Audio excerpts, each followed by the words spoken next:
آزاد جموں کشمیر میں جاری صورتحال پر وفاقی وزراء کی گفتگو۔ وفاقی وزیر احسن اقبال نے عوام اور قیادت سے تحمل اور ذمہ داری کا مظاہرہ کرنے کی اپیل کی ہے۔ انہوں نے کہا کہ موجودہ عالمی حالات اور خطے کے تناؤ کو مد نظر رکھنا ضروری ہے تاکہ دشمن کوئی فائدہ نہ اٹھا سکے، جبکہ امیر مقام نے مظفر آباد میں ہونے والے مذاکرات کو مثبت اور خوشگوار قرار دیا۔ ان کا کہنا تھا کہ تمام مسائل پر باہمی مشاورت سے پیش رفت ممکن ہے۔ قمر زمان قائرہ نے کہا کہ حکومت عوامی مسائل کے حل میں سنجیدہ ہے، مذاکرات ہی وہ واحد راستہ ہیں جن سے مسائل حل کیے جا سکتے ہیں۔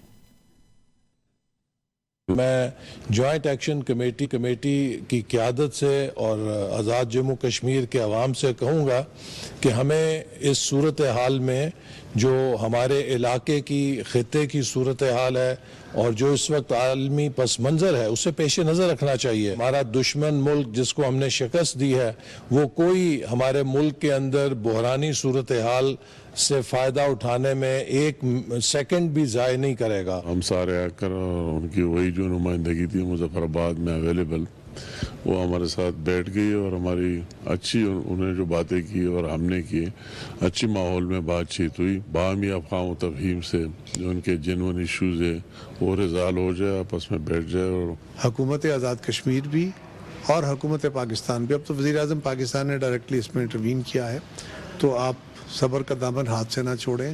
ہم اس کا انشاءاللہ بہترین علاج نکالیں گے، لیکن صبر سے رہیے اور امن کا دامن نہ چھوڑیے۔ ناظرین، پاکستان کی اسرائیل کی جانب سے گلوبل سموتھ فلوٹیلا کو زبردستی روکنے کی شدید مذمت کی گئی ہے۔ دفتر خارجہ کے ترجمان کے مطابق یہ فلوٹیلا ایک انسانی مشن اور عالمی یکجہتی کی علامت ہے۔ اسرائیلی اقدامات بین الاقوامی قوانین کی کھلی خلاف ورزی ہیں۔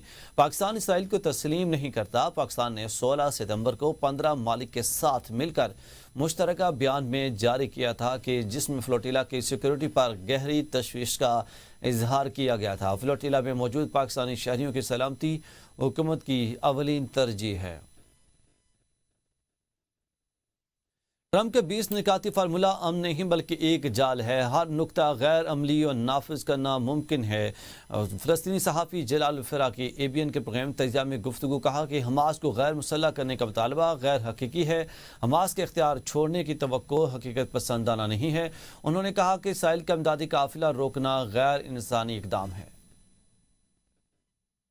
مقامی غزہ کے حدود میں داخل ہونا نہ دے، تو یہ اسرائیل کے لیے، اس ناجائز دہشت گرد ریاست کے لیے یہ کوئی بڑی بات نہیں ہے۔ 20 نکات کا جو منصوبہ، جناب محترم، یہ امن کا منصوبہ نہیں کہا جاتا، یہ اس کو کہتے جال۔ یہ وہ جال ہے اسرائیل اور امریکہ مل کر انہوں نے بنایا ہے تاکہ اسرائیل کی جو ناکامی ہوئی ہے 2 سال میں، ان کی جو اہداف تھے ان کو اچیو کرنے میں ناکام ہوئے۔ ابھی حماس کے آج کا بیان ہے، کل کا بھی یہ بیان ہے کہ ہم اپنا اختیار نہیں چھوڑیں گے۔ حماس اختیار ڈال دے یہ ممکن نہیں ہے۔ میں ابھی سے آپ کو بتا رہا ہوں، میں پہلے دن سے کہہ چکا ہوں، ابھی بھی کہتا ہوں، وہ نہیں اختیار ڈالیں گے حماس۔ وزیر اعلیٰ پنجاب مریم نواز نے کہا ہے کہ پنجاب کے عوام کی تذلیل کرنے والوں کو جواب دینا ان کا کام ہے اور اس پر کبھی معافی نہیں مانگیں گی۔ انہوں نے کہا کہ سیلاب کے دوران بعض ضلع حلقوں سے لیکچر دیا گیا کہ عالمی امداد کیوں نہیں مانگی جاتی، ان خیالات پر انہیں کافی اعتراض ہے۔ انہوں نے اس رویے کو مسترد کیا۔ تعلیمی بورڈ کے پوزیشن ہولڈرز کے اعزاز میں منعقدہ تقریب سے خطاب کرتے ہوئے مریم نواز نے اپنے والد نواز شریف کا حوالہ دیتے ہوئے کہا کہ وہ کبھی اپنے لوگوں کو کشکول پکڑنے کا نہیں کہیں گے اور تمام صوبوں کے پاس یکساں وسائل ہونے کا دعویٰ دہرایا۔ مریم نواز نے طلباء کو مشورہ دیا کہ وہ جلاؤ گہراؤ یا اشتعال انگیزی والی باتوں پر کبھی کان نہ دھریں اور 9 مئی کے واقعات میں ملوث افراد کی جانب اشارہ کرتے ہوئے کہا کہ جن بچوں کو اس طرح اکسایا گیا تھا وہ آج جیلوں میں ہیں۔ ابھی سیلاب آیا تو مجھے یہ لیکچر دیے جا رہے تھے کہ دنیا کے آگے ہاتھ کیوں نہیں پھیلاتے، عالمی امداد کیوں نہیں مانگتے۔ اب بس کر دو۔ Pakistan is a country of unending opportunities۔ Maryam Nawaz Sharif کی بیٹی ہے، وہ کبھی اپنے لوگوں کو کشکول پکڑنے کا نہیں کہے گی۔ پنجاب کے عوام کی بات، ان کی جو فریڈم کی بات، ان کی عزت نفس کی بات اگر مریم نواز شریف نہیں کرے گی تو اور کون کرے گا؟ اور اس پہ مریم نواز شریف کبھی معافی نہیں مانگے گی، کبھی بھی۔ اگر آپ کو کوئی یہ کہے کہ میں تو اپنے گھر میں آرام سے بیٹھا ہوں، میرے بچے تو آرام سے باہر بیٹھے، تم لوگ نکلو